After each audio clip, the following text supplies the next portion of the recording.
Choose between going to your kid's birthday party or a UCL final that Newcastle is playing at. Final, absolutely the final. You got to go to the final. The kids will have another birthday, won't they? Screw the kids. Yeah, I've got my kids are old enough now. And to be honest, if there were kids, if they were young, yeah, that would probably be a major bone of contention, I think, within the family. But I do know somebody who turned up at the event last night. His wife had given birth at 4 o'clock. He was there, got his photo with a Ben, and then headed down to the theatre to come and meet Keegan, Waddle, and Beardsley.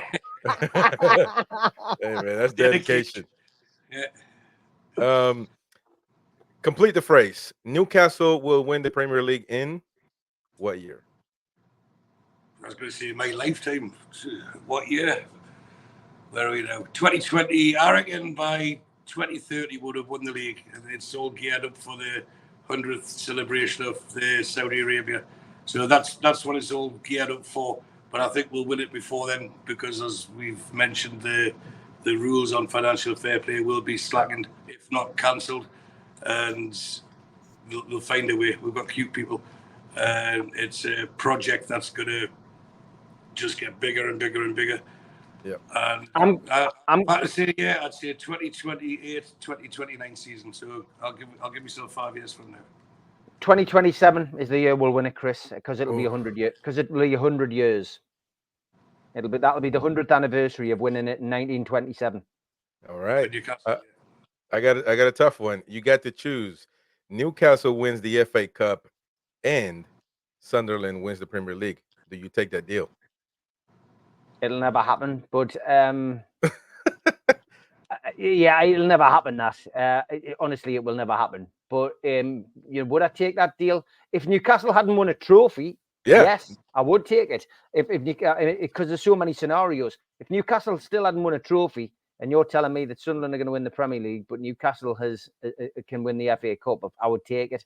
But I don't think it would ever happen. No, I just, unless they get a takeover of the same proportions, which I could never see anyway. Dear me, how? No. Stu, what would you think?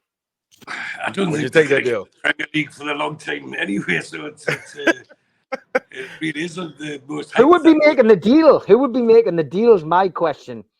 Who would be making the deal? You say, would you take that deal? Is it, I think, But we're nostalgic, Steve, as well. I'd still want to see Newcastle win a trophy at Wembley rather than the league, even though that's where the money is. Oh wow! See, that's interesting. That's interesting. See, I'm putting you against the ropes on this one. Yeah, I'll tell you what, Chris. I worked in Sunderland when Newcastle were. I used to say I was on missionary work, trying to convert them and stuff like that.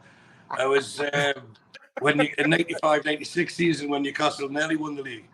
And there is for the ones that can read and write and speak, there's some nice people there. But in general, what I enjoyed about it is I used to have a bet with someone every week. His name's Dave Williams. I was going to say his name was Dave Williams, but I'm sure it still is. He's staunch Sunderland, but he ended up becoming a very good friend of mine. And it was the passion for football that united us.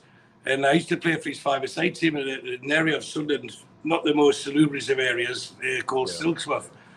And I purposely used to wear my Newcastle shirt because then everyone wanted to kick us. So as soon as I had the ball, there was 2 or 3 players that wanted to come and kick it. All I had to do was kick it off the board or pass it to somebody else. And we ended up winning the league. But I had a bet with them every week who would have the better result, Newcastle or Sunderland. And they got relegated. But genuinely, I know Steve said something the same on one of his previous shows, is I wouldn't mind if Sunderland finished second every year as long as Newcastle finished first, because they are irrelevant to me to that point. That is true.